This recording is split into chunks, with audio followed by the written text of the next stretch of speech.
वैद्यकीय क्षेत्र हे एक असं क्षेत्र आहे ज्या ठिकाणी तुम्ही स्वार्थासोबत परमार्थसुद्धा साधू शकता आणि याच क्षेत्राने अकोला जिल्ह्याला सुद्धा ओळख दिलेली आहे आणि त्याच माध्यमातून वेगवेगळ्या डॉक्टरांना आम्ही तुमच्या भेटीला घेऊन येत आहोत. नमस्कार, मी जया भारती तुमच्या सगळ्यांचं स्वागत करते आजच्या विशेष भागामध्ये. RDG recording studio presents YOLO स्पॉटलाईटमध्ये आज आमचे विशेष पाहुणे जे आहेत, जे आपल्यासोबत आज संवाद साधणार आहेत, ते आहेत डॉक्टर अमोल रावणकर. सर, तुमचं खूप खूप स्वागत आहे. धन्यवाद. सर, तुम्ही खूप कमी वयामध्ये अकोला जिल्ह्यामध्ये, संपूर्ण जिल्ह्यामध्येच नाही तर पंचक्रोशीत खूप चांगलं नाव कमावलेलं आहे आणि अजूनही रुग्णसेवेमध्ये तुम्ही कार्य तुमचं सुरू आहे.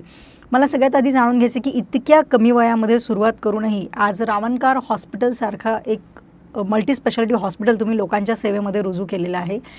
पण ज्या वेळेला तुम्ही कॉलेजमध्ये शिकत होते, कॉलेजची जी जर्नी होती त्या काळामध्ये सुद्धा तुम्ही तेवढेच ॲक्टिव्ह होते.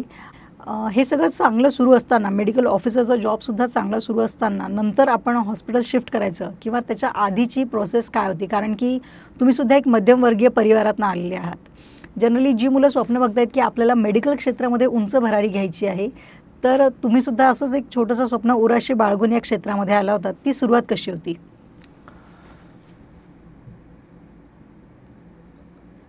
मी मुळातच असा काही हुशार विद्यार्थी नव्हतो. बेसिकली मी माझं प्रायमरी एज्युकेशन अकोल्यातच झालं आहे. खूप जास्त बदमाश आणि बंड असल्यामुळे मला चिखलदऱ्याला दीपशिखा गुरुकुल सैनिक स्कूल इथे एका मिलिटरी स्कूलमध्ये मी तिथे माझी ॲडमिशन झाली. आणि मग तो एक माझ्या लाईफचा जो टर्निंग पॉईंट होता तो होता. आणि त्यानंतर आफ्टर 10th मी अकोल्याला आलो. शिवाजी कॉलेजमध्ये मी ॲडमिशन घेतली आणि जे सगळे लोक करतात त्यावेळेला एवढं ट्युशन्सचे म्हणजे असे चार्जेस एवढे जास्त नव्हते. सामान्य माणसाला पेलतील असे चार्जेस होते. एक 8-10 हजार रुपये सगळ्या फ्रॅटर्निटीची ट्युशन होती. आणि मी PMTची माझ्या वडिलांनी म्हटलं की बाबा, त्यावेळेला एवढं माहिती नसतं. मी चिखलदऱ्याला होतो तोपर्यंत मला NDAत जायचं होतं. म्हणजे मला आर्मी ऑफिसर बनायचं होतं. म्हणजे बेसिकली आम्ही मिलिटरी स्कूलला असल्यामुळे तिथली स्वप्न ती होती की आर्मी ऑफिसर बनायचं. मग तिकडनं अकोल्यात आल्यानंतर जे ट्रान्झिशन झालं, जी म्हणजे सगळ्या इकडचं वातावरण असं होतं की either you will go to the medical or you will go to the engineering. हेच एक वातावरण होतं. मग त्या वातावरणात माझ्या वडिलांची इच्छा होती की आपण बाबा मेडिकलला गेलं पाहिजे. म्हणजे फर्स्ट टाईम की मेडिकल हे करिअर असतं हा विचारच माझ्या डोक्यात आफ्टर 10th ज्या वेळेला माझ्या वडिलांनी सांगितलं त्यावेळेला आला. त्यावेळेला मी इथे 11th-12thला ॲडमिशन घेतली आणि मग क्लासेस आणि हे सगळं झालं. तर तोपर्यंत माझं मी फिशरीज घेतलं, म्हणजे एक ओकेजनल घेतलं. म्हणजे त्याला फिशरीज घेतलं म्हणजे तुमचे 2 रस्ते जे असतात, एक इंजिनिअरिंगकडे जायचा आणि एक मेडिकलकडे जायचं. तर इंजिनिअरिंगकडे जायचा रस्ता तुमचा बंद झाला आणि फिशरीजमुळे मग मेडिकल होतं. माझा जो जुना प्रताप होता आणि माझं जे जुनं अकॅडमिक सगळे परफॉर्मन्सेस होते तर ते काही त्या डिसिजनला सपोर्ट करत नव्हते. माझे वडील थोडे घाबरले की ते म्हणे तू जनरल सायन्स घे, म्हणजे आपल्याला इकडे तू जमलं नाही जमलं तर तिकडे जाता येईल. पण मग मी आय वॉज स्टबन की बाबा तुम्ही म्हटलं ना हे करायचं, मी करून घेईल म्हटलं. मग त्यावेळेला मी ओकेजनल घेतलं आणि मग सगळी तयारी चालू झाली. आणि तो सगळा प्रवास म्हणजे एक बोर्डिंग स्कूलमधनं आल्यानंतर काही सगळं सायकलवर आम्ही ट्युशन्स करायचो. वेगवेगळ्या ठिकाणी ट्युशन्स राहायच्या, अभ्यास आणि सगळे नवीन मित्र, अभ्यास आणि या सगळ्या वातावरणात मी I could be able to score government college. Government कॉलेजला माझा नंबर लागला आणि माझ्या सबंध आयुष्यातला तो पहिला कॉग्निझायबल अकॅडमिक परफॉर्मन्स जो होता, म्हणजे ज्याला काहीतरी लोकांनी कॉग्नाईज करायचं असा तो पहिला परफॉर्मन्स होता ज्याला मी लागलो. आणि मग त्याच्यानंतर मी नागपूरला गव्हर्मेंट कॉलेजला शिकलो आणि तो प्रवाससुद्धा खूप चांगला होता.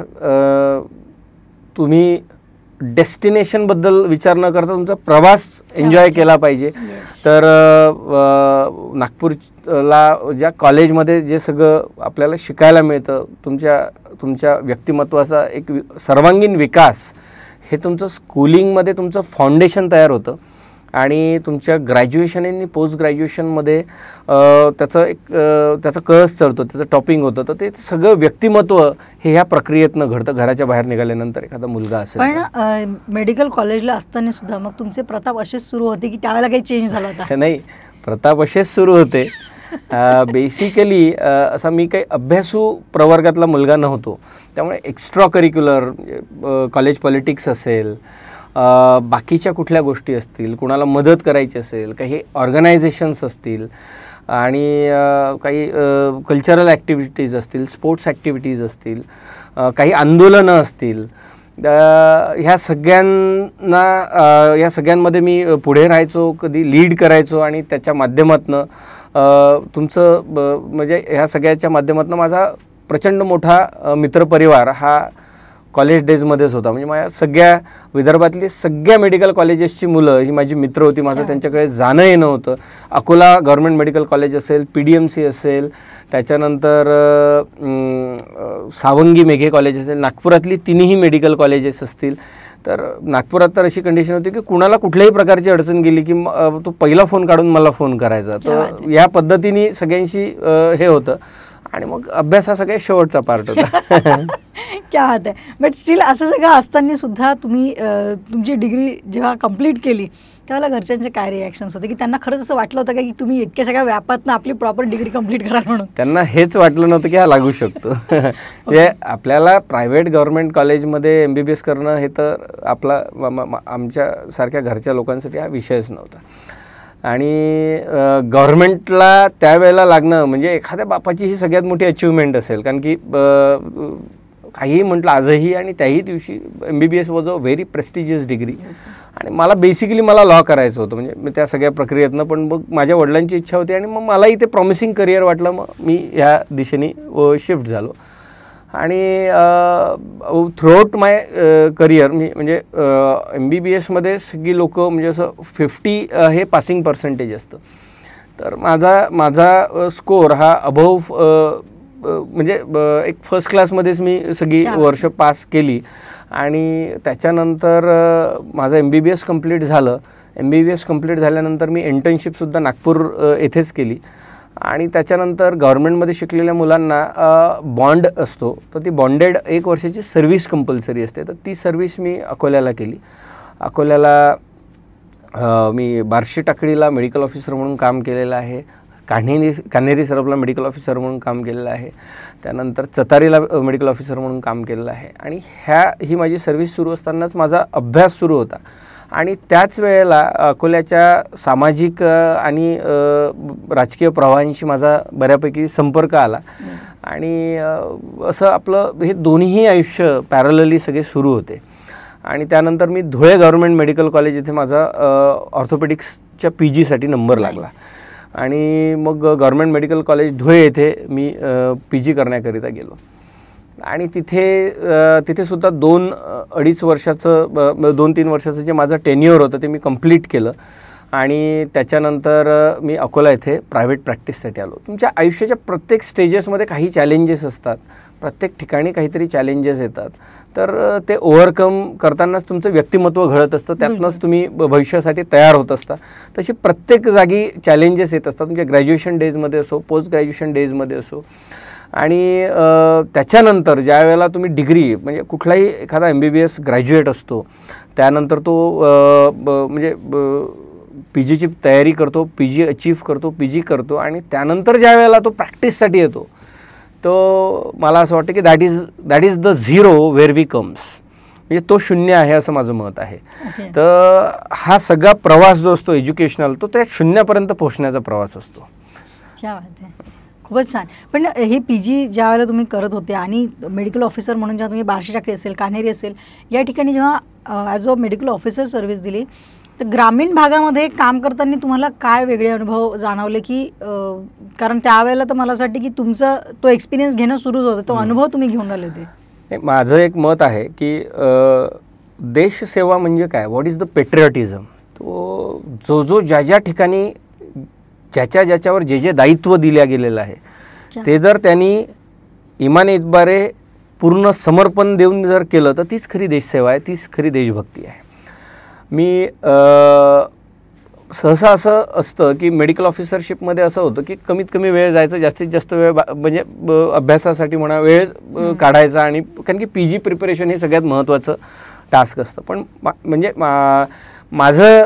माझे पर्स्पेक्टिव्ह असे आहेत की आपण ज्या वेळेला जिथे आहे त्यावेळेला 100% तिथे प्रेझेंट राहायचं, तो क्षण जगायचा, आणि त्या क्षणातनं तुम्हाला जेवढं काही आउटपुट देता येते ते द्यावं. हा माझ्या आयुष्याचा एक पर्स्पेक्टिव्ह आहे. त्यामुळे किंवा तिथं असताना आपण दुसऱ्या कुठला तरी विचार करतो आहे, तिसरा कुठला तरी विचार करतो, यात आपण तोही क्षण गमावतो आणि सगळंच गमावतो. मी बऱ्याच ठिकाणी काम केलं, खूप काम करताना खूप चांगले अनुभव येतात आणि मजा येते. मी कान्हेरी सरपला असताना रेडवा म्हणून एक गाव आहे बार्शीटाकळीच्या बाजूला, तिथे कॉलराची साथ आली होती.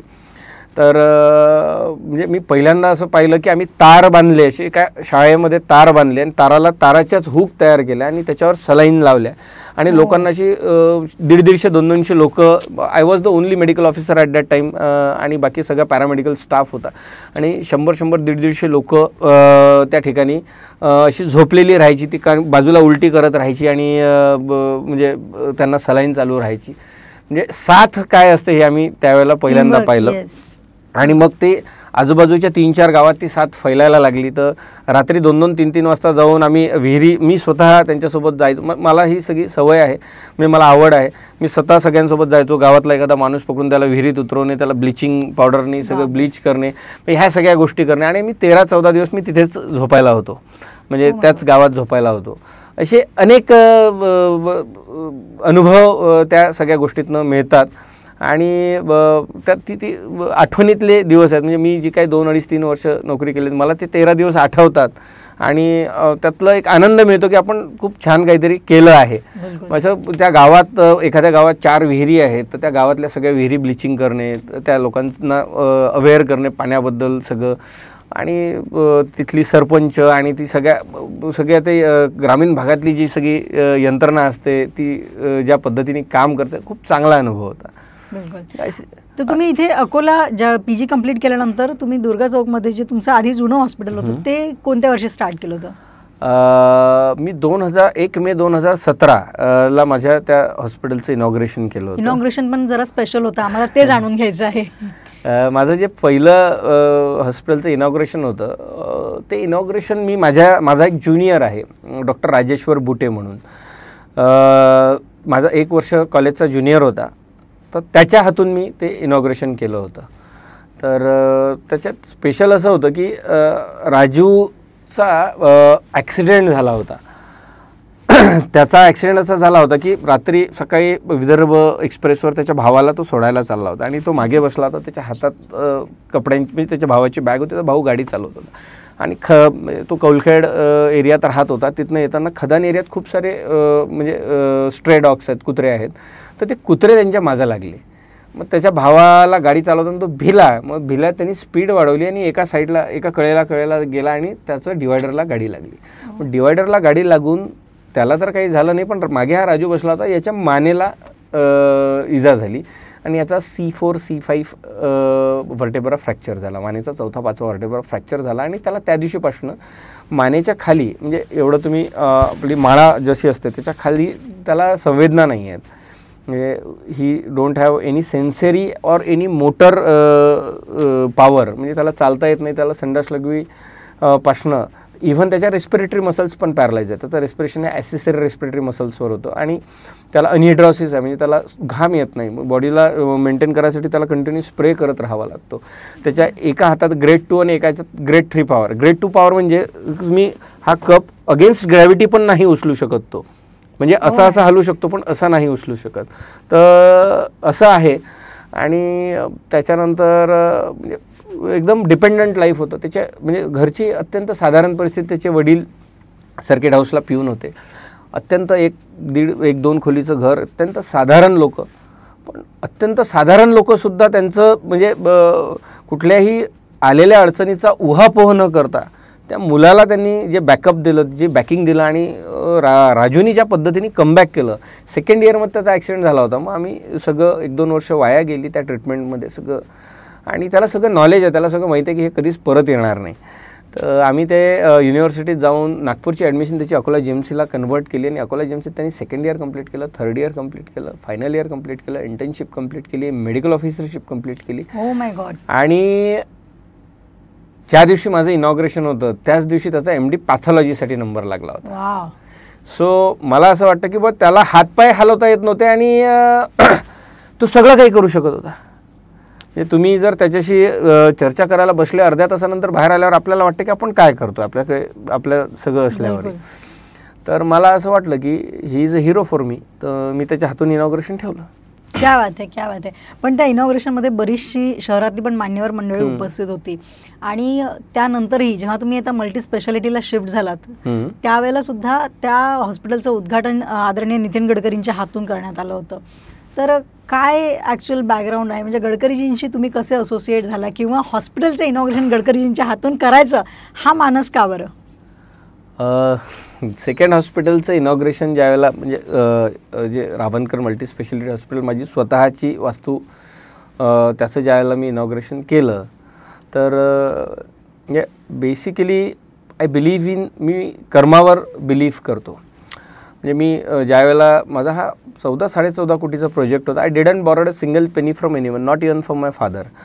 मला असं वाटतं की ती माझी स्वप्न आहेत तर त्याची किंमत दुसऱ्यांनी कशाला पे करावी. ती माझी स्वप्न आहेत तर त्याची किंमत मी पे केली पाहिजे. ते सगळं मी माझ्या जीवावरच केलं पाहिजे. आणि मी ते म्हणजे ते तेवढं भव्य दिव्य करणं हे माझं स्वप्न होतं म्हणून मी त्या पद्धतीने केलं. आणि अनेक नेते, अनेक पक्ष आणि ह्या सगळ्या गोष्टी असताना नितीनजी ज्या पद्धतीने राजकारणात त्यांचा वावर आहे, ज्या पद्धतीने त्यांचं व्हिजन आहे, मी तेच म्हटलं की एखाद्या माणसाला जो माणूस ज्या ठिकाणी ज्या पॉवरमध्ये आहे त्यांनी त्याचं काम जर म्हणजे इमाने इतबारे केलं तर तीच खरी देशसेवा आहे. तर त्यांच्या हातात पॉवर आल्यानंतर त्यांनी ज्या पद्धतीने ट्रान्सफॉर्मेशन या देशात केलं आहे, ज्या पद्धतीने ते सगळं त्या अपॉर्च्युनिटीला अनेक लोक झाले, याच्या पहिले अनेक मंत्री झाले, पण ज्या पद्धतीने ते प्रत्येक त्यांना दिलेलं जे दायित्व आहे त्या पद्धतीने जे काम करतात आहेत, जे इनपुट्स टाकतात आहेत, म्हणजे फक्त मी इथे आहे काहीतरी करायचं म्हणून न करता ह्युमॅनिटेरियन कॅपॅसिटीमध्ये जे काही मॅक्सिमम त्या पदाला देणं शक्य आहे ते देऊन, ते करून त्या सगळ्या म्हणजे त्यांचे इंटेंट्स तेवढे पॉवरफुल आणि प्युअर आहेत आणि त्या सगळ्या पद्धतीने या देशाला ट्रान्सफॉर्म करण्यासाठी ते स्वतःचे इनपुट्स टाकतात आहेत. मला असं वाटतं की this is what everyone should do. म्हणजे तेच एवढंच आहे की जे प्रत्येकाने केलं पाहिजे त्याच्या कॅपॅसिटीत, त्याच्या पॉवरमध्ये असताना, तर हा देश कुठच्या कुठे जाईल. क्या बात आहे. हे तर अगदी सत्य आहे. कारण की मला असं वाटतं की एकमेव असा नेता आहे की जो सर्व पक्षांमध्ये लाडका आहे किंवा त्यांचं कौतुक सगळीकडे केलं जातं, पण तरीसुद्धा गडकरीजींकडनं उद्घाटन करायचं काय समजायचं आम्ही, म्हणजे काही पुढे तुमचे काही उद्देश आहेत किंवा तुम्ही त्यांचे लाडके आहात असं काही आहे का? नाही, असं काही नाही. गडकरी साहेब हा हिमालयाच्या उंचीचा नेता आहे म्हणजे, आणि त्यांनी माझ्या हॉस्पिटलचं इनॉग्रेशन केलं. It is an honour for me. म्हणजे हा माझ्यासाठी आयुष्यातला सगळ्यात मोठा सन्मान आहे. आणि म्हणजे ते शब्दांच्या पलीकडचं आहे सगळं, ते सांगण्यासारखं नाही. पण खरं बघितलं तर तुम्ही सगळ्याच पक्षांसोबत असोसिएट आहात. इथे पंचक्रोशीत आहे, तुमचे सगळ्याच नेत्यांशी चांगले संबंध आहेत. प्रत्येकाच्या घरी तुमचं चांगल्या पद्धतीने येणं जाणं आहे. परिवारासारखे संबंध तुम्ही सगळ्यांसोबत जपलेले आहेत. पण हे विसरून चालणार नाही की तुम्ही लहानांचे जावई आहात. तर हा प्रश्न सगळ्यांकडनं, असं स्पेशली हा मला ऑडियन्सकडनं आलेला प्रश्न आहे की तुमच्या डोक्यात काही असं पुढचं व्हिजन आहेत किंवा जनरली काय होतं डॉक्टरची बायको डॉक्टरच असते असं न करता पल्लवीजींबद्दल आम्हाला जाणून घ्यायचं आहे की लग्नाचा तो प्रवास किंवा लग्न कशा पद्धतीने जुळलं, लव्ह मॅरेज होतं, अरेंज मॅरेज होतं की अरेंज नंतर लव्ह झालं, काय होतं एक्झॅक्टली? नाही, बेसिकली माझी आई आणि माझे बाबा हे दोघंही जण सर्व्हिसवर होते. आणि आई आणि बाबा दोघेही जण सर्व्हिसवर असल्यामुळे आम्हाला हे दिसायचं की आम्ही म्हणजे ज्या वेळेला सकाळी आई बाबा दिसायचे आणि डायरेक्ट संध्याकाळी दिसायचे. आणि या सगळ्या प्रवासात माझ्या भावाला थोडासा प्रॉब्लेम झाला होता. He got ill when he was in 7th. त्याच्या डोक्यात थोडा ताप गेला होता आणि थोडासा प्रॉब्लेम झाला होता त्याला. मी हे ठरवलं होतं की मला डॉक्टर बायको नको, मला घर सांभाळणारी आणि मुलांकडे लक्ष देणारी बायको करायची आहे. आणि म्हणजे डॉक्टर बायको करायचीच नाही, कारण की दोघंही जण वर्किंग पेरेंट्स असले तर थोडंफार का होईना मुलांकडे दुर्लक्ष होतं. आणि हेच माझ्या डोक्यात मेनली ठरलेलं होतं. तर त्याच्यामुळेच म्हणजे मी डॉक्टर वाईफ केली नाही. आणि माझ्या वाईफनी MPSC क्लिअर केली होती. MPSC क्लिअर केली होती, इंटरव्ह्यूमध्ये गेली होती, ती पुन्हा अटेम्प्ट देणार होती. तर मी म्हटलं बाई मला डॉक्टरच नको आहे, म्हणजे मला वर्किंग मदरच नको आहे मुलांसाठी. आणि त्या सगळ्यासोबत येणारा जो सगळ्या अडचणी होत्या, म्हणजे ट्रान्सफर आणि ह्या सगळ्या हे नको होत्या. त्यामुळे आपण त्यांना तसंच सांगितलं. क्या बात आहे, very nice. Sir, multi speciality hospital उभं करायचं आणि तेही तुमचं घरून सुद्धा कुठलं मेडिको बॅकग्राऊंड नाही आहे. जनरली पिढ्यानपिढ्या चालत येत असतात या क्षेत्रामध्ये सुद्धा.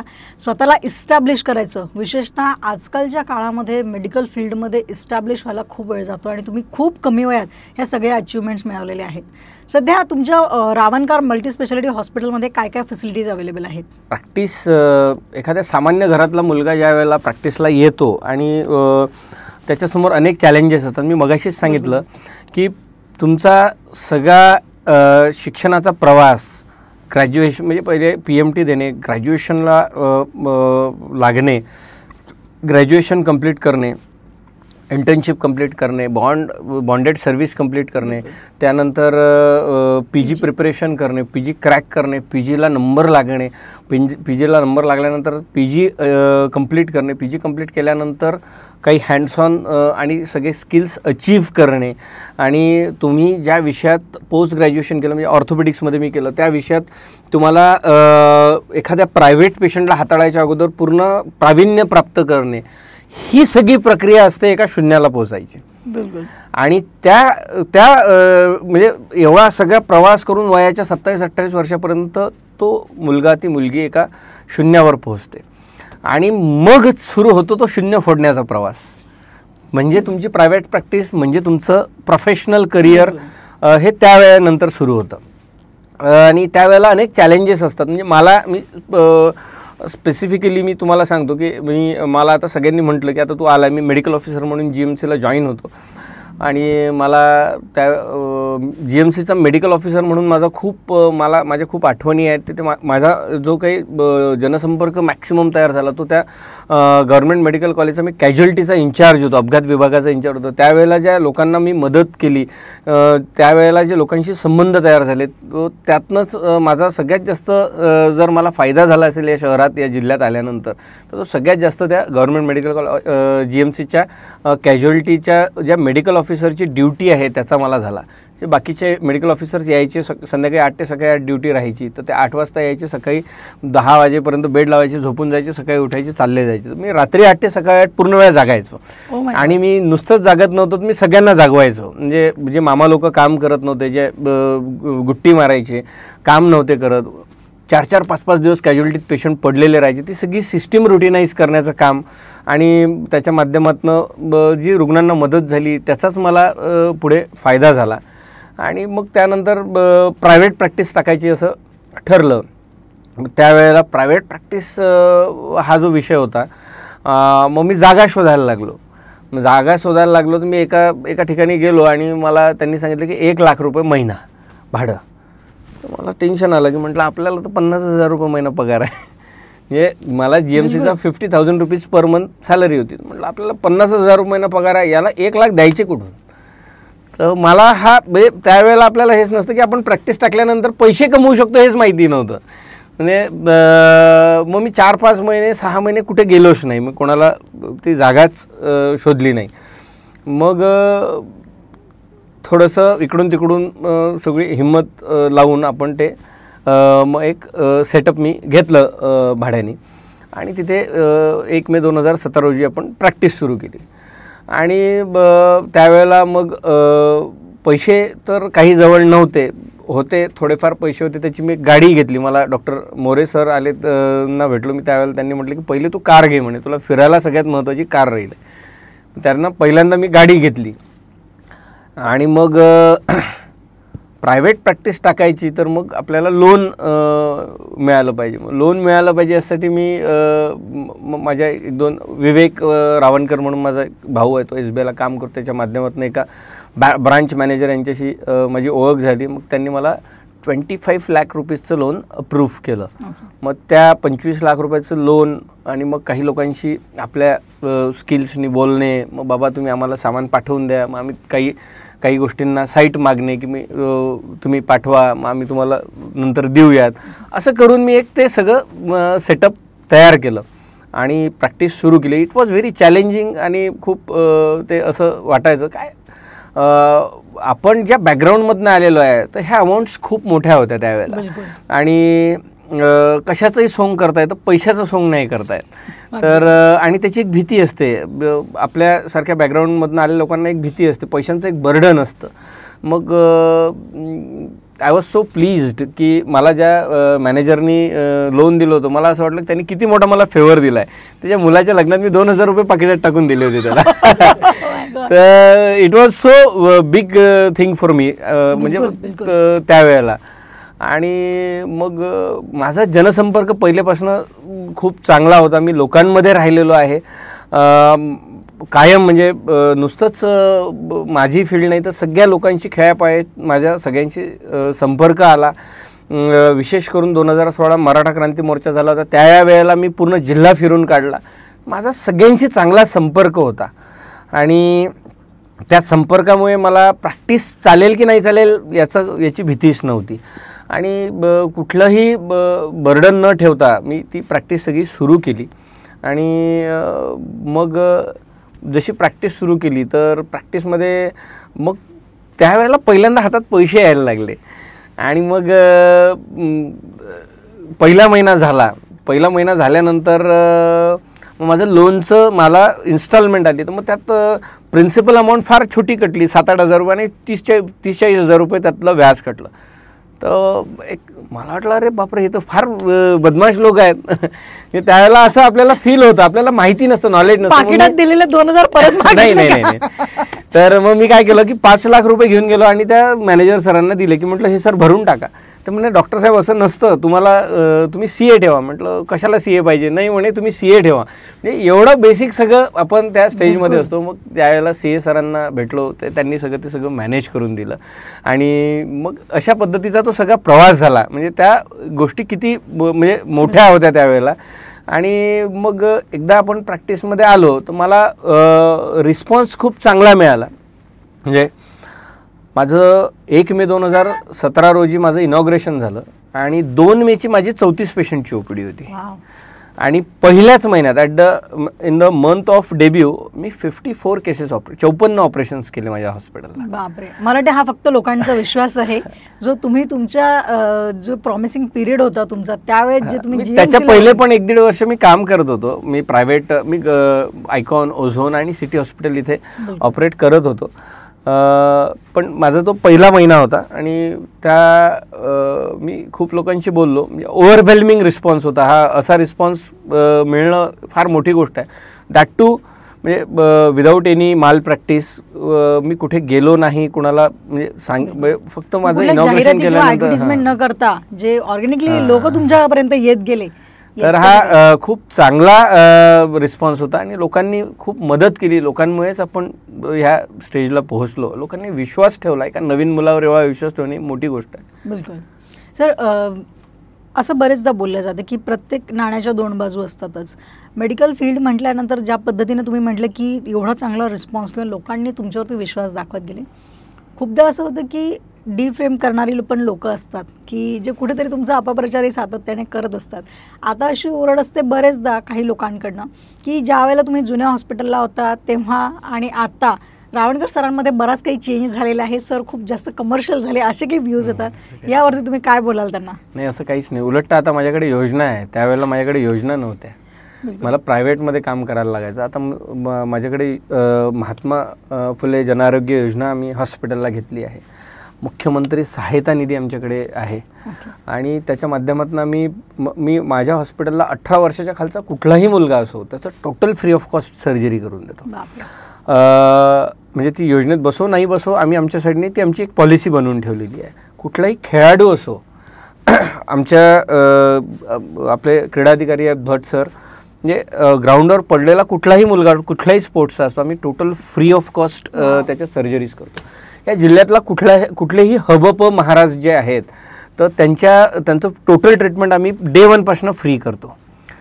तर ह्या काही पॉलिसीज आम्ही बनवून ठेवलेल्या आहेत. पत्रकारांसाठी काही आहेत का योजना? नाही, पत्रकार सगळी माझी मित्र आहेत आणि म्हणजे एक माझ्या आयुष्यात प्रसंग घडला होता त्यावेळेला हे सगळं फॅमिलीसारखं सगळं आहे आणि त्याच्यासाठी पॉलिसी नाही आहे अशी, पण पत्रकारांचं सगळं फ्रीच असतं माझ्याकडे. बिलकुल. आणि आता योजना असल्यामुळे बराचसा मदत होते. म्हणजे कधी कधी एखाद्याला मदत करावीशी वाटते पण अडचणी येत होत्या, तर त्याही अडचणी आता आपण ओव्हरकम करण्यासाठी म्हणजे योजना आल्यामुळे बराचसा आपल्याला सरकारी योजना एवढ्या म्हणजे असं काही ऑब्लिक म्हणजे खूप चांगले त्यातनं पैसे मिळत नाहीत पण काम होऊन जातं. बिलकुल.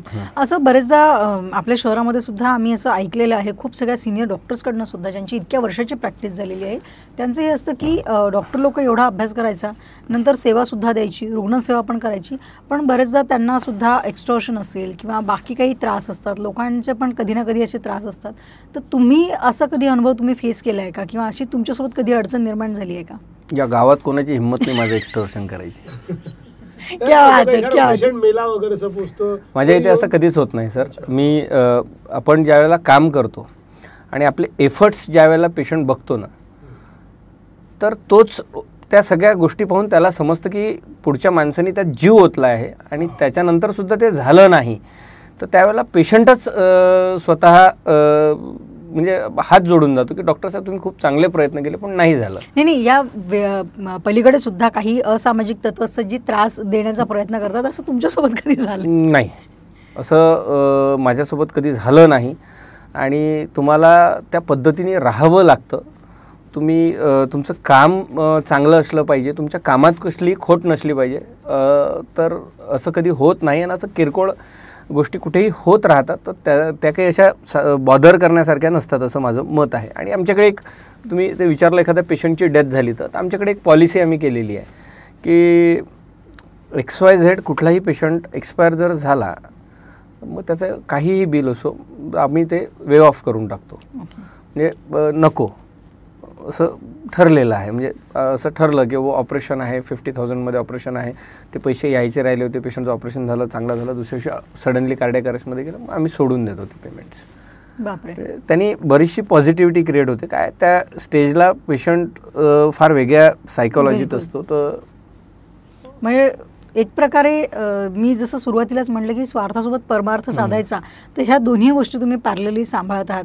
पण तरीसुद्धा डॉक्टर असल्याचा आपल्याला खूप अभिमान वाटावा, असं आयुष्यातले काही मोमेंट्स असतील, काही आठवणी असतील, तर त्या आम्हाला जाणून घ्यायच्या आहेत की येस यावेळेला की हो मी डॉक्टर असल्यामुळे हे घडलं माझ्यासोबत आणि I am really proud of it, असं काही त्या आयुष्यात घडलं असेल आतापर्यंत? नाही, अशा अनेक ठिकाणी असं होतं. काही पेशंट्स असतात ज्यांची आर्थिक परिस्थिती नसते, यंग पेशंट्स असतात त्यांची आर्थिक परिस्थिती नसते, त्यावेळेला त्यांना जी मदत करता येते. बेसिकली माझे हेड ऑफ द डिपार्टमेंट होते डॉक्टर झाडबुके सर. ते म्हणायचे की एखादा रुग्णाला जर कोणी हडीस केलं तर ते त्याला बोलायचे की तुझे घरचे असते तर तू काय केलं असतं. तर माझा एक प्रिन्सिपल आहे ट्रीटमेंट करताना की स्ट्रेचरवर झोपलेला माणूस ही तुमची आई असू शकते, तुमचे वडील असू शकतात, तुमचा मुलगी असू शकते, बायको असू शकते, स्वतः असू शकता. तर ह्यापैकी कोणीही त्या स्ट्रेचरवर झोपलेलं असेल त्याच्यासोबत जे झालेलं तुम्हाला सहन होईल तेच तुम्ही पेशंटसोबत केलं पाहिजे. मी जर माझी मुलगी असती तिच्यासोबत जे झालेलं सहन होणार नाही ते जर मी पेशंटसोबत करतोय तर हे कसं चालणार. तर माझा आणि त्याच्याचमुळे मी कामात थोडा स्ट्रिक्ट आहे. पेशंटच्या बद्दलचा हलगर्जीपणा मी सहन करत नाही, त्यामुळे माझ्याकडे स्टाफही थोडा कमी टिकतो. मी खूप स्ट्रिक्ट असल्यामुळे लोक सोडून जातात, बोललं की त्यांना जीवावर येतं. तर पण मला ऑब्सेशन आहे त्या कामाचं आणि मी जर माझ्या अंडर किंवा माझ्या अखत्यारीत ते काम होतं तर दॅट शुड बी म्हणजे ते चांगलंच झालं पाहिजे, परफेक्ट झालं पाहिजे. आणि याची जाणीव सबकॉन्शियसली पेशंटला होत असते आणि त्याच्याचमुळे तुम्हाला प्रॉस्पेरिटी मिळते. म्हणजे एखादा एखादा खूप लोक म्हणतात की हॉस्पिटल ज्यांना फॅमिली बॅकग्राऊंड पण असतं त्यांनाही खूप वर्ष लागतात. मी दुसऱ्या वर्षी प्लॉट घेतला आणि कोविड असल्यावर मी 5व्या वर्धापन दिनाला माझ्या नवीन वास्तूत शिरलो. तर मला असं वाटतं की हे ब्लेसिंग्स आहेत, सगळ्यांचे आशीर्वाद आहेत, त्याच्यामुळे झालं. हे पैशामुळे हे होऊ नाही शकत. That is the blessings. त्या आपल्या गुड डीड्स असतात. बिलकुल बिलकुल, त्याच्यामुळेच ते होतं. असं तुम्ही आता कोविडचा विषयी उल्लेख केलेला आहे. कोविड काळामध्ये सुद्धा तुम्ही वेगवेगळ्या ठिकाणी जाऊन सर्व्हिस दिलेली आहे आणि कुठलाच मागचा पुढचा विचार न करता तुम्ही ते करत गेले. बरेचसे डॉक्टर कम्युनिटीने सुद्धा हे केलेलं आहे. पण त्या काळातले तुमचे अनुभव कसे राहिलेले आहेत? म्हणजे तुमचं जी सर्व्हिस आहे ऑर्थोपेडिक्समध्ये शक्यतोवर इमर्जन्सी सर्व्हिसेस सगळ्यात जास्त तुम्हाला इमर्जन्सीला फेस करावं लागतं. कोविडचा काळ कसा सफर केला? कोविडमध्ये ऑर्थोपेडिक्समध्ये एवढं काम नव्हतं. बेसिकली काही बेसिक थोडंफार काम होतं, ते माझ्याच हॉस्पिटलला यायचं. कोविडच्या वेळेला पहिल्या वेवमध्ये असं झालं की अनेक हॉस्पिटल्स आली आणि मग ते सगळं आलं की एवढं बिल झालं, तेवढं बिल झालं, असं झालं, हे झालं, ते झालं. आम्ही सेकंड वेवच्या वेळेला मी एक हॉस्पिटल टाकलं, एक स्कायलार्क कोविड केअर सेंटर म्हणून मी एक हॉस्पिटल टाकलं. 2300 रुपयात मी तिथे AC रूम्स होत्या. म्हणजे त्यावेळेला AC अलाउड नव्हता, पण त्याच्या काही स्पेशल रूम्स होत्या. प्रत्येक रूममध्ये 2 पेशंट्स राहायचे आणि 2300 रुपीज मी चार्ज करायचो. जोपर्यंत म्हणजे ते माझ्याकडे होतं, मग मी ते सोडल्यानंतर काही दुसऱ्या लोकांनी ते चालवलं नंतर. पण जोपर्यंत मी चालवलं, म्हणजे माझं हॉस्पिटल होतं, तोपर्यंत त्याला 2300 रुपीज पर डे मी पेशंटला चार्ज केले फक्त. त्या 2300 रुपीजमध्ये आम्ही डॉक्टरांची व्हिजिट, सकाळ संध्याकाळचं जेवण, सकाळ संध्याकाळचं नाश्ता, चहा, काढा, ह्या सगळ्या गोष्टी आम्ही तिथे दिल्या. ज्या वेळेला एका रूममध्ये 5-5 पेशंट कोंबून एका पेशंटकडनं 12-12, 15-15 हजार रुपये चार्ज केला जात होता, त्यावेळेला आम्ही 2300 रुपयात सर्व्हिस दिली. त्याच्या व्यतिरिक्त माझ्या इथे स्कायलार्क कोविड केअर सेंटरला माझं स्वतःची फार्मसी नव्हती, म्हणजे माझं मेडिकल नव्हतं. मी कुठनंही आणा, मला काही घेणं देणं नाही. त्याच्यानंतर तिथे माझी स्वतःची लॅब नव्हती की तुम्ही कुठनंही आणा, रिपोर्ट आणा, पण ऑथेंटिक लॅबवरनं आणा, म्हणजे ट्रीटमेंट चांगली झाली पाहिजे. आणि मी स्वतः संध्याकाळी आणि सकाळी स्वतः सगळ्या पेशंट्सशी फोनवर, म्हणजे मी इंडिव्हिज्युअली जायचो, पेशंट्सला भेटायचो. ट्रीटिंग डॉक्टर हे फिजिशियन होते, पण मी सगळ्यांना भेटायचो. सगळ्या नातेवाईकांना मी स्वतः फोन करायचो. 70-80 लोक जेवढे राहायचे त्यांचं फोन करायचो मी आणि त्यांची सगळी काउन्सिलिंग करायचो. आणि रात्री 2-2, 3-3 वाजेपर्यंत आम्ही तिथे सगळं राहून सगळं मॅनेज करायचो. ऑक्सिजन अरेंज करणे, सगळ्या गोष्टी करणे, ह्या सगळ्या गोष्टी करायचो. मला म्हणजे what was my thought behind starting the Covid care centre, माझा हा थॉट हा होता की दिस इज द कॅलेमिटी. म्हणजे कोविड ही एक कॅलेमिटी होती, हे संकट होतं. मला हे गाव माझं आहे आणि मला या गावात माझं आयुष्य काढायचं आहे. कॅलेमिटी के टाइम पे ज्या वेळेला तुमच्याकडे संपत्ती येते त्यावेळेला लोक हताश असतात, हतबल असतात. एखाद्याच्या घरात जर कोणी कोविडचा पेशंट असला तर भीतीचं वातावरण राहायचं, तो हताश राहायचा, हतबल राहायचा. मग तो एखाद्या डॉक्टरकडे गेला तर डॉक्टरनी त्याला जेवढे पैसे सांगितले तो देऊ शकतो, द्यायला लागायचे त्याला, तो द्यायचा. पण त्याच्या सबकॉन्शियस माइंडला कुठंतरी माहीत असते की he is फुलिंग out of me. म्हणजे ही सर्व्हिस फॉर एक्झाम्पल 3000ची आहे, तर he is taking 10,000 from me, त्याला लक्षात यायचं. असं काही ठिकाणी झालं तर मला बेसिकली म्हणजे what was my thought behind all this की संकट काळातला आपण अपॉर्च्युनिटी म्हणून न ट्रीट करता, म्हणजे लोक त्याला अपॉर्च्युनिटी पाहत होते. बिलकुल. पण तुम्ही त्यांना अपॉर्च्युनिटी म्हणून त्या संकट काळाला ट्रीट न करता तुम्ही त्यांच्या किती कामात येऊ शकता, तुम्ही किती अवेलेबल राहू शकता, हे लोक कायम लक्षात ठेवतात. म्हणजे आजही मला कोविडची माझी काही पेशंट्स आहेत ते मला भेटायला येतात. तर म्हणजे मला एका पेशंटनी बिल कमी करायसाठी खूप लोक येत असतात. एका पेशंट, मी नावही सांगतो, विजय हरणे म्हणून होते. तर त्यांची वाईफ ॲडमिट होती. शी वॉज, उसका सॅच्युरेशन 60 के आसपास था, पण आम्ही त्यांना रिकवर केलं. She was at our setup for 15 days. आणि पेशंट माझ्या चेंबरला आला, माझ्या प्रायव्हेट हॉस्पिटलला, ऑर्थोपेडिक्सचं जे हॉस्पिटल होतं तिथनं माझ्याकडे आला. सर म्हणे बिल आलं म्हणे. सर म्हणे हे बिल एवढं कमी का आलं हे बोलायसाठी तो माझ्या चेंबरला आला. म्हणजे त्यांचं बिल काहीतरी काहीतरी 38-40 रुपयाच्या 48 काहीतरी थाउजंड आलं होतं. सर मी एक्सपेक्ट केलं होतं म्हणे बिल कमीत कमी 3-4 लाख रुपये. आणि एवढं कमी दॅट इज द म्हणजे तुम्ही म्हटलं मग अशी ती किक आहे. दॅट इज द किक कि वी हैव डन समथिंग कि जे सब लोग नहीं कर पा रहे, अपन ने किया आणि तेच एक्सपेक्टेड आहे ना. म्हणजे तुम्ही संकट काळात लोकांना अपॉर्च्युनिटी म्हणून नाही पाहिलं पाहिजे, त्यांच्या मदतीला धावलं पाहिजे. बिलकुल. मी माझा पण एक छोटा अनुभव तुम्हाला सांगते की कोविडच्या काळामध्ये माझ्या वडिलांची जी रिपोर्ट आली होती आणि मी अमोल सरांना व्हॉट्सअप केली ती आणि तुमचं त्याच्यावरती डिसिजन होतं की बाबांना हॉस्पिटल आणू नकोस, ते घरी रिकवर होऊ शकतात. अँड डेफिनेटली तुमच्या त्या सजेशनमुळे मी त्यांना हॉस्पिटल नेलं नाही आणि घरीच आम्ही केअर करून माइल्ड इफेक्ट होता त्यांना कोविडचा आणि ते रिकवर झाले. सो मला माहिती आहे की तुम्ही प्रत्येकाशी फोनवरती सुद्धा कोऑर्डिनेट करत होते हा सगळा काळ. पण ह्या काळानंतरही आता तुम्हाला काय वाटतं की म्हणजे तुम्ही जे बोलले की संकटामध्ये ती संधी न बघता, पण आता अजूनही त्या काळात तुम्ही ज्या लोकांना मदत केली तर तो एक परिवार आता तुमचा वाढत गेलाय म्हणून? लोक मी तुम्हाला सांगतो काहीच वाया जात नाही. म्हणजे I believe in the theory of good deeds. तुम्ही जे या निसर्गात द्याल तेच तुम्हाला परत मिळेल एक दिवस. If you do a positive you will get positive, if you do a negative you will get negative. आज नाही कधीतरी मिळेल. तर ते तुम्हाला वेगळ्या स्वरूपात मिळतं, तुम्हाला ब्लेसिंग्सच्या स्वरूपात मिळतं, निसर्ग तुम्हाला मदत करतो, ह्या सगळ्या गोष्टी होतात.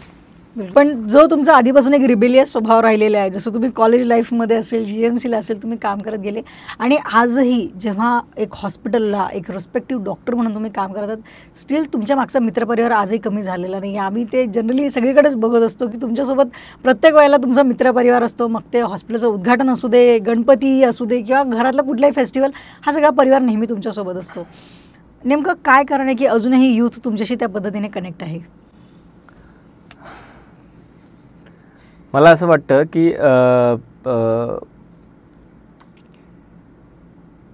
नुसतंच यूथ नाही तर मिडल एज आणि सिनियर लोकांशी पण माझं चांगलं कनेक्शन आहे. That is a part of inclination. मला असं वाटतं की प्रत्येकाचा आपला एक स्वभाव असतो. कोणी इंट्रोवर्ट असतो, कोणी एक्स्ट्रोवर्ट असतं, कुणाला लोकांमध्ये राहायला आवडतं. मला लोकांची आवड आहे, मला लोकांमध्ये राहायला आवडतं, मला त्या पद्धतीने माझा वावर असतो आणि मग ते सगळं इट इज अ सिम्बियोटिक. म्हणजे असं काही एका दिशेने नसतं, ते दोन्हीकडनं असतं.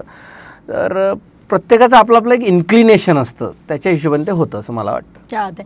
पण या व्यतिरिक्त सुद्धा तुम्ही बऱ्याचशा ॲक्टिव्हिटीमध्ये इन्व्हॉल्व असता. तुमचे continuously back to back camp सुरू असतात, हेल्थ कॅम्प तुम्ही देत असता.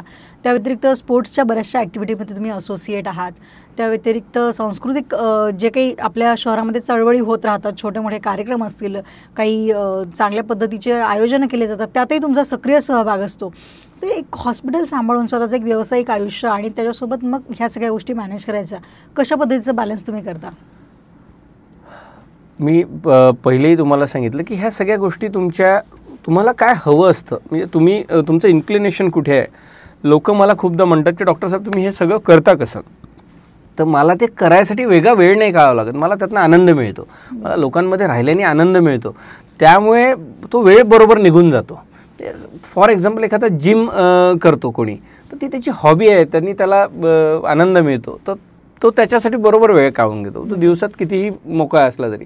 तसंच मला लोकांमध्ये राहणे, विविध सामाजिक कार्यात सहभाग घेणे, लोकांशी संवाद साधणे याची मला आवड आहे, त्यांनी मला आनंद मिळतो. त्यामुळे मला त्यासाठी वेगळा असं काही एफर्ट्स नाही घ्यावे लागत आणि ते सगळं मॅनेज होऊन जातं.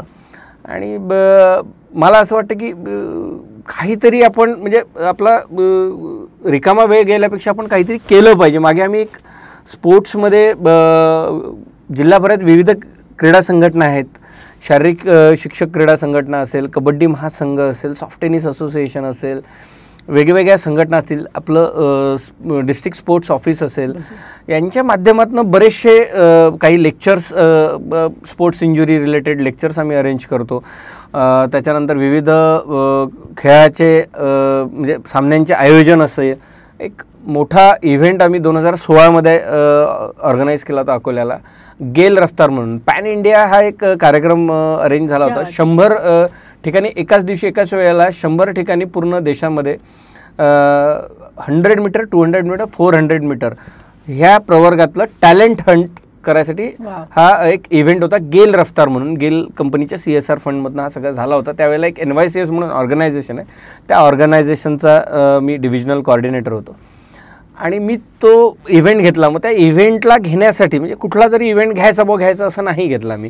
तर इव्हेंट घेण्यासाठी मी 7 तालुक्यात मी जवळपास 250च्या आसपास कॉर्नर मीटिंग्स घेतल्या. मी प्रत्येक ज्या ज्या मोठ्या शाळा आहेत त्या शाळांमध्ये गेलो. त्या शाळांमध्ये त्यांच्या शिक्षकांना घेऊन मुलांना मोटिवेट करणे. 7 तालुक्याच्या मोठ्या BO म्हणजे education block education officer, EO education officer यांच्या मदतीने वेगवेगळ्या ठिकाणी 7ही तालुक्यांच्या 7 मोठ्या मीटिंग्स घेतल्या. मोटिवेशन केलं त्यांना, त्या लेवलला जाऊन त्यांना सगळं त्याचं महत्त्व समजवलं. आणि मग त्यानंतर वेगवेगळ्या क्रीडा संघटना आहेत की शिक्षक क्रीडा संघटना, त्यांचे एकमेकाशी वाद होते, भांडण होते, त्यांच्या हातून विस्तवही जात नव्हता मधातनं. त्या सगळ्यांना एकत्र करणे, त्यांना हे करणे आणि यातनंच सगळा मोठा मित्रपरिवार जुळत जातो. आणि असं करून आम्ही तो एक इव्हेंट घेतला. तर तो इव्हेंट त्यावेळेला त्या 100 ठिकाणी तो इव्हेंट झाला, म्हणजे काश्मीरपासून तर कन्याकुमारी सगळीकडे. तर आउट ऑफ दॅट 100 म्हणजे 5400 लोक आपल्या इथे धावले. 5400 मुलं एका दिवसात धावले. तेही ते सिलेक्टेड सगळीकडनं, सगळ्या शाळांमधनं. तर तो इव्हेंट देशातला सगळ्यात मोठा इव्हेंट झाला होता. क्या बात आहे. आणि म्हणजे मी कलेक्टर साहेबांना त्यावेळेला निमंत्रण दिलं होतं. तर कलेक्टर साहेबांना असं वाटलं होतं की काहीतरी असा साधा इव्हेंट आहे. त्यानंतर ते मला ज्याही वेळेला भेटले त्यावेळेला मला त्यांनी म्हटलं, अरे डॉक्टर साहब मेरे को आना था, मेरा रह गया. तर मी त्यांनाही तो पस्तावा होत होता की एवढा छान इव्हेंट होता, आपण गेलो नाही. तर म्हणजे काहीतरी चांगलं, काहीतरी सृजनशील काम करत राहावं आणि कुठेतरी त्याचं कॉग्निजन्स आणि कुठेतरी त्याचं रेसिप्रोकेशन तुम्हाला कशा ना कशा स्वरूपात मिळत राहतं. अशा पद्धतीने सगळं असतं. वॉटर कप मागे वॉटर कप झालं होतं. तर वॉटर कपमध्ये सुद्धा आम्ही जवळपास 54 गावांमध्ये आपल्याकडे झालं होतं. मी सगळ्या गावांमध्ये तिथे जाऊन श्रमदान करणे, आमची टीम आहे मित्रमंडळांची, तर आम्ही तिथे जाऊन श्रमदान करणे. म्हणजे पूर्ण आम्ही सकाळी 6ला निघायचो, 6 ते मग तिकडे 7ला पोहोचलं की दिवसभर म्हणजे 10-11 वाजेपर्यंत तिथे श्रमदान करायचं, त्यांना बोलायचं, मोटिवेट करायचं. त्यांचे ते सगळे अधिकारी राहायचे वॉटर कपवाले, कधी तहसीलदार साहेब राहायचे सोबत.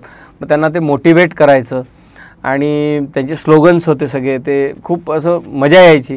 आणि मग त्या ठिकाणी काही ठिकाणी आर्थिक देणगी असेल, काही ठिकाणी काही साहित्य म्हणजे फावडे, कुदळ हे सगळं असेल. तर असं आपल्या परीने जे काय होत असेल ते करायचं.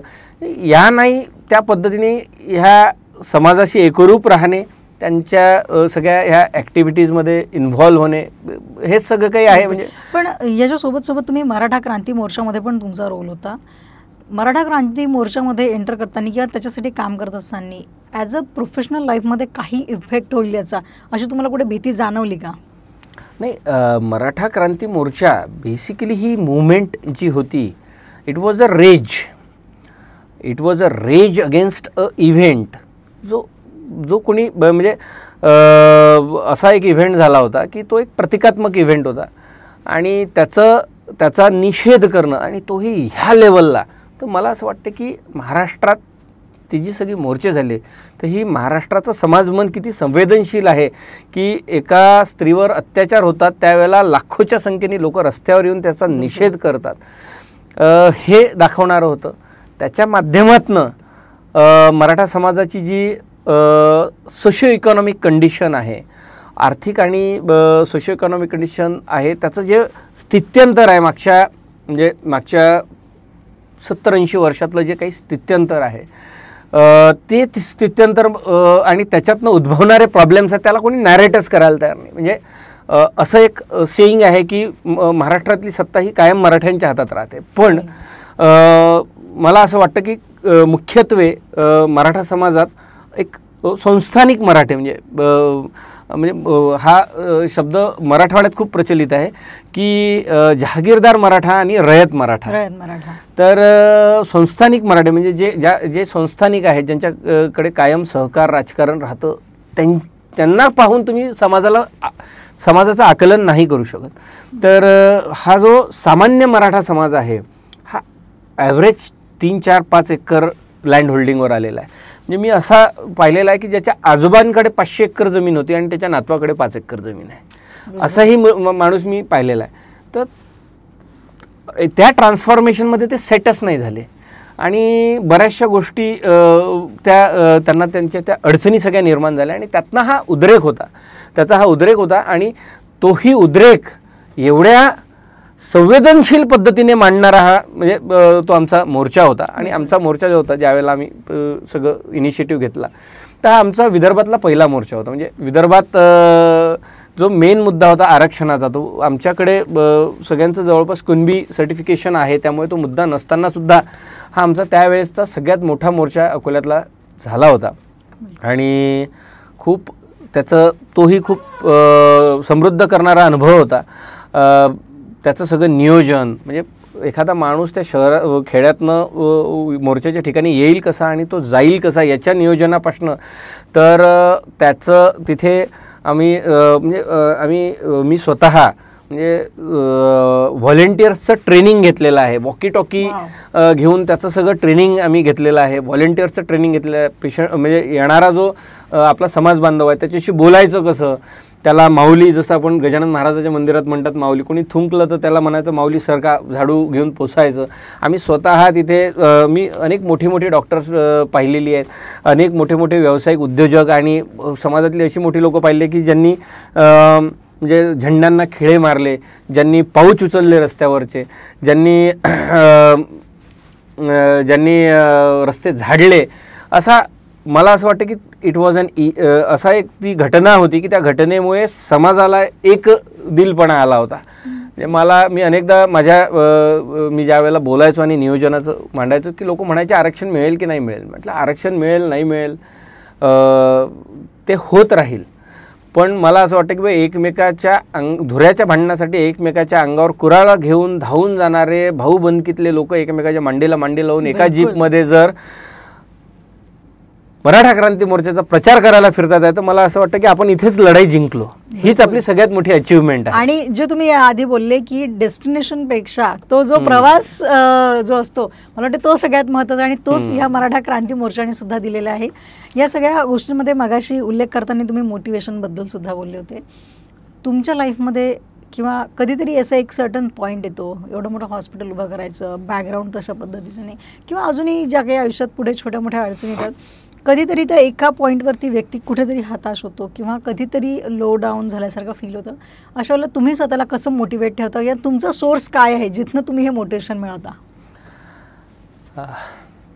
I am a admirer of Chhatrapati Shivaji Maharaj.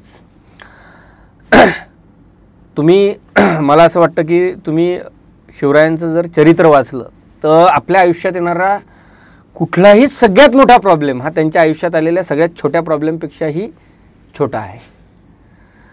आणि महापुरुषांची चरित्र नुसतं वाचायची नसतात, ती आत्मसात करायची असतात.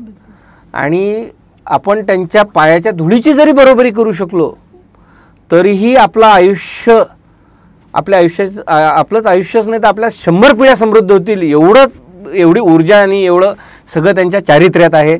आणि मला असं वाटतं की ज्या विपरीत परिस्थितीत मला इतिहासाची खूप आवड आहे. माझं वाचन खूप जास्त आहे आणि मी जवळपास मराठ्यांचा सगळा इतिहास आणि सगळं वाचलं आहे. त्यातनं एवढ्या विपरीत परिस्थितीत त्या लोकांनी जे केलं आहे मला असं, आणि तेही म्हणजे व्हाय शिवाजी महाराज सगळ्या विपरीत परिस्थितीत सगळं करून स्वतःचे नीतिमत्ता न ढासळू देता, स्वतःच्या प्रिन्सिपल्सशी न कॉम्प्रोमाइज करता, त्यावेळेसच्या जेत्यांच्या म्हणजे जेते राहायचे त्यांच्या ज्या हक्क राहायचे, त्यांच्या ज्या चालीरीती राहायच्या, चुकीच्या चालीरीती राहायच्या त्याला फाटा देऊन आणि स्वतःच्या तत्वांवर जगून ज्या पद्धतीने त्यांनी ते सगळं केलं आहे, म्हणजे काही इन्सिडन्सेस आहेत की जसं देसाई गडी होती आणि त्या महाराज स्वतः मोहिमेवर हजर असताना ती देसाई गडी पडत नव्हती. एका सरदारांनी खूप मर्दुमकी करून ती देसाई गडी पाडली आणि त्या देसाई त्यांची जी विधवा होती तिच्या अंगावर हात टाकला. तर एखाद्या वेळेला आपण बॅलन्स करतो की आपण त्याच्या परिणामांची चिंता करतो की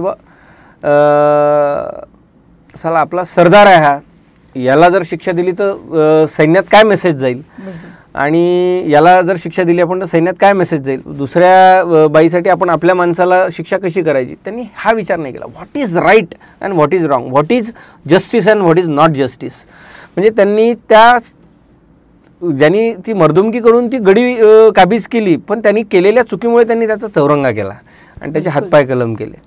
तर मला हे म्हणायचं आहे की हे सगळं होऊ शकतं, हे आपण पाहिलं, म्हणजे हे वाचलं, हे होऊ शकतं, तर मग तुम्ही का नाही करू शकत. बिलकुल. तर मला असं वाटतं म्हणूनच तुम्ही रायगडावरची माती सुद्धा जी आहे हॉस्पिटलच्या सुरुवातीसाठी तुम्ही त्या पायामध्ये टाकलेली. मी ज्यावेळेला हॉस्पिटलचं कुदळ मारली तेव्हा मी रायगडाला जाऊन तिथली माती आणून खाली टाकली होती आणि मग काम सुरू केलं होतं. बिलकुल. आणि मला वाटते ह्या छोट्या छोट्या गोष्टी किंवा हे छोट्या छोट्या आपले जे वर्तणूक असतात ह्या आपल्याला लाईफ टाईम प्रत्येकाला रिमाइंडर करून देतात की नाही आपण कोणाचे वंशज आहोत, आपण काय केलं पाहिजे. सो स्पिरिच्युअली तुम्ही कोणाला मानता किंवा कुठे तर एक पॉईंट असेल, एक सुपर पॉवर असेल जिला तुम्ही मानत असाल. मी बोललो ना की Chhatrapati Shivaji Maharaj is the admiration for me. ते माझं प्रेरणास्त्रोत आहेत, ते माझं दैवत आहे. आणि मी तुम्हाला म्हटलं की त्यांच्या पायाच्या धुळीची जरी आपण बरोबरी करू शकलो तरी आपल्या 100 पिढ्या समृद्ध होतील. एवढी ऊर्जा, एवढी ताकद त्या चारित्र्यात आहे. बिलकुल सर, खूप चांगल्या नोटवरती आपण या एपिसोडच्या शेवटाकडे आलेलो आहे. आज तुम्ही या ठिकाणी आला, इतकी छान चर्चा केली. खरं तर तुमच्या व्यक्तिमत्वाचे इतके विविध पैलू अजूनपर्यंत लोकांना माहिती नव्हते. आम्ही आशा करतो की या एपिसोडच्या माध्यमातून ते लोकांपर्यंत पोहोचतील. तुम्ही आले त्यासाठी तुमचे अगदी मनापासून आभार. थँक्यू. तर हे होते डॉक्टर अमोल रावणकर सर. अत्यंत कमी वयामध्ये संपूर्ण जिल्हाच नव्हे तर पंचक्रोशीमध्ये यांनी स्वतःची एक वेगळी ओळख निर्माण केलेली आहे. साहित्य असेल, स्पोर्ट्स असेल, अशा वेगवेगळ्या क्षेत्रामध्ये सुद्धा यांनी स्वतःची छाप सोडलेली आहे. आणि त्या अकोल्यामध्ये सुद्धा रावणकर मल्टीस्पेशालिटी हॉस्पिटलच्या माध्यमातून ते आपल्या सेवेमध्ये सदैव हजर आहेत. तेव्हा पुढील भागामध्ये अशाच नवीन व्यक्तिमत्वासह भेटूया. आणखी नवीन काय तुमच्यासमोर मांडता येईल त्याचा आम्ही नक्की प्रयत्न करणार. तुम्हाला सुद्धा काय अपेक्षा आहे ते आम्हाला कमेंट करून नक्की कळवा. आणि रावणकर सरांना जर काही प्रश्न विचारायचे असतील तर ते सुद्धा तुम्ही आम्हाला कमेंट करू शकता. तेव्हा RDJ रेकॉर्डिंग स्टुडिओ प्रेझेंटचे योलो स्पॉटलाईटमध्ये पुढच्या वेळेला भेटूया नवीन व्यक्तीसह, नवीन व्यक्तिमत्वासह आणि त्यांच्या नवीन विचारांसह. तेव्हा बघत राहा योलो स्पॉटलाईट. धन्यवाद.